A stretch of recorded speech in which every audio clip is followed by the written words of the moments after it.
Peut-être les festivités auraient été reportées au 11 décembre. Mais pourquoi le 11 décembre et pas une autre date? Voilà la question que beaucoup se posent secrètement, sans toujours en avoir la réponse. Le 11 décembre 1958 est le jour où, à l'unanimité, l'Assemblée territoriale a proclamé la République de Haute-Volta et choisi le statut d'État autonome, membre de la communauté franco-africaine. Le même jour, l'Assemblée a aussi décrété le 11 décembre, fête nationale. Un an après, le 11 décembre 1959, l'Assemblée territoriale se proclama Assemblée nationale de la République de Haute-Volta.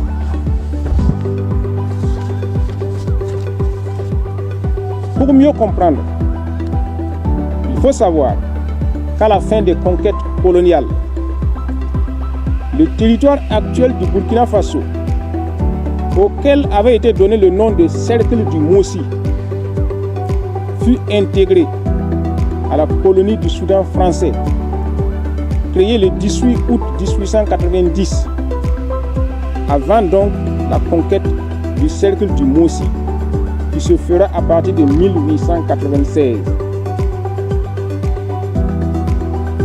Un décret d'octobre 1902 rattacha le territoire du Cercle du Mossi à la Sénégambie Niger. Avec le décret du 18 octobre 1904 réorganisant le gouvernement général de l'Afrique occidentale française, le Cercle du Mossi sera rattaché à la colonie du Haut-Sénégal Niger, avec Bamako pour capitale. Un décret du 1er mars 1919 détacha le territoire du Cercle du Mossi pour former une colonie à part, avec pour nom la Haute-Volta. En tant que colonie, le territoire ne disposait d'aucune autonomie réelle. Les lois françaises pouvaient être directement rendues applicables dans la colonie. Avec l'instruction reçue dans les écoles coloniales et surtout après la Seconde Guerre mondiale, qui a révélé la fragilité des puissances coloniales, les indigènes commencèrent à s'agiter dans les colonies, réclamant de plus en plus de participation dans la gestion des affaires de leur territoire. C'est dans ce contexte que le colonisateur français conçut un stratagème permettant de calmer certaines ardeurs et de contenir certaines revendications. La Constitution de la 4e République du 27 octobre 1946 créa ainsi l'Union française. Les colonies devinrent des territoires d'outre-mer en remplacement du statut de colonie. Puis intervient la loi numéro 56-619 du 23 juin 1956, dite loi cadre Defferre, du nom de Gaston Defferre, alors maire de Marseille et ministre en charge des territoires français d'outre-mer. La loi cadre autorisait le gouvernement français à mettre en œuvre les réformes et à prendre les mesures propres à assumer l'évolution des territoires d'outre-mer. Elle créait dans ces territoires des conseils de gouvernement élus au suffrage universel, ce qui donnait une couleur locale à la gouvernance et permettait au pouvoir exécutif local d'être plus autonome vis-à-vis de l'exécutif central français. Les territoires d'outre-mer obtenaient ainsi une certaine autonomie interne. C'est dans ce cadre que que l'Assemblée territoriale de Haute-Volta a pris la décision symbolique du 11 décembre 1958. Et depuis, le 11 décembre est devenu le jour de la fête nationale.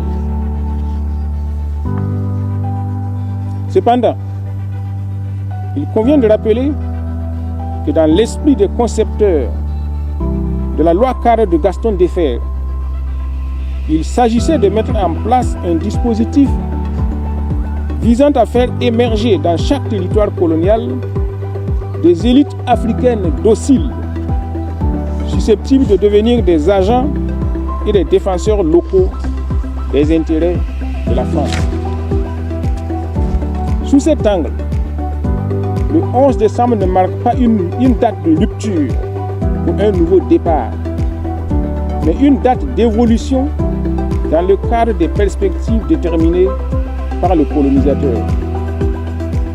Tout comme le 5 août 1960 sera également une date d'évolution dans les limites définies par le colonisateur. Raison pour lesquelles aucune remise en cause fondamentale ne s'est produite ni après le 11 décembre 1958, ni après le 5 août 1960. Pour ce qui est des indépendances successives de 1960 des pays d'Afrique francophone, il suffit de se rappeler les propos de Bertin Borna, alors ministre des Finances du Dahomey, actuel Bénin. À ce sujet, il disait, je cite, « Nous sommes condamnés à l'indépendance, hélas. » C'est donc avec regret que les prétendus pères de la nation ont dû accepter l'enveloppe de l'indépendance sans le contenu que le général de Gaulle avait choisi pour eux. Félix Houphouët-Boigny de Côte d'Ivoire et Léon Mba du Gabon ont exprimé mieux que quiconque ce regret. Avec les indépendances uniquement formelles de 1960, le colonisateur s'est rendu apparemment absent tout en restant permanemment présent à travers les institutions mises en place et les relais locaux qu'il a façonnés à son image avant de se mettre derrière la scène comme souffleur. La date de la fête nationale du Burkina Faso reste donc à écrire. Pour ce faire, il faudra au préalable déterminer le symbole qu'on voudrait lui donner. Soit la continuité dans le sillage du colonialisme, soit le patriotisme et la rupture avec le colonialisme et le néocolonialisme, soit le panafricanisme, terme actuellement en vogue, mais dont la plupart de ceux qui en usent ignorent et l'origine et la signification réelle. Le panafricanisme ne saurait s'accommoder du néocolonialisme, comme certains agents de l'impérialisme tentent de le faire accepter dans le but de semer la confusion. Le panafricanisme a pour préalable le démantèlement méthodique des éléments d'appui de l'impérialisme. Sans ce préalable, aucune union sérieuse ne peut se faire entre les Africains et entre les États africains. Tout au plus pourra-t-on aboutir à des regroupements de façade, comme la Communauté économique des États de l'Afrique de l'Ouest, CEDEAO, ou l'Union africaine, qui, de par leur nature, sont condamnés à tourner en rond, à moins de procéder à de profondes réformes en leur sein. En tout état de cause, plusieurs dates se présentent. Ainsi, dans la logique de la colonisation, du colonialisme et du néocolonialisme, nous avons le 1er mars 1919, date de la création de la colonie de Haute-Volta. Quoi qu'on puisse en dire, cet acte a donné corps et âme au peuple du Burkina Faso. De ce fait, il revêt une grande importance pour le pays. Nous avons aussi le 4 septembre 1947, date de la reconstitution du territoire colonial de Haute-Volta, dans les limites de 1932. et non dans les limites de 1919.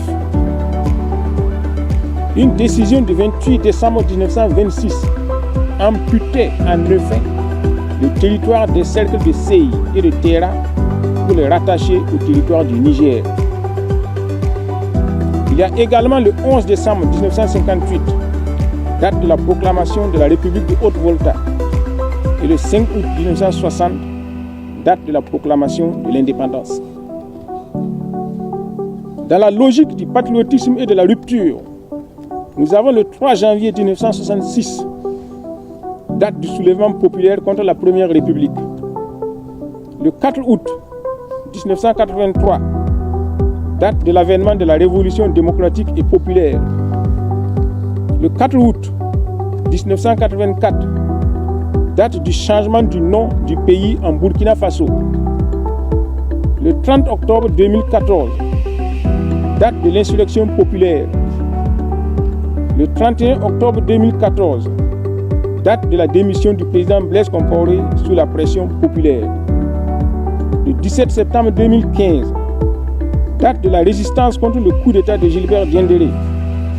Le 30 septembre 2022, date de l'avènement au pouvoir du président Ibrahim Traoré avec la renaissance des idéaux de la révolution.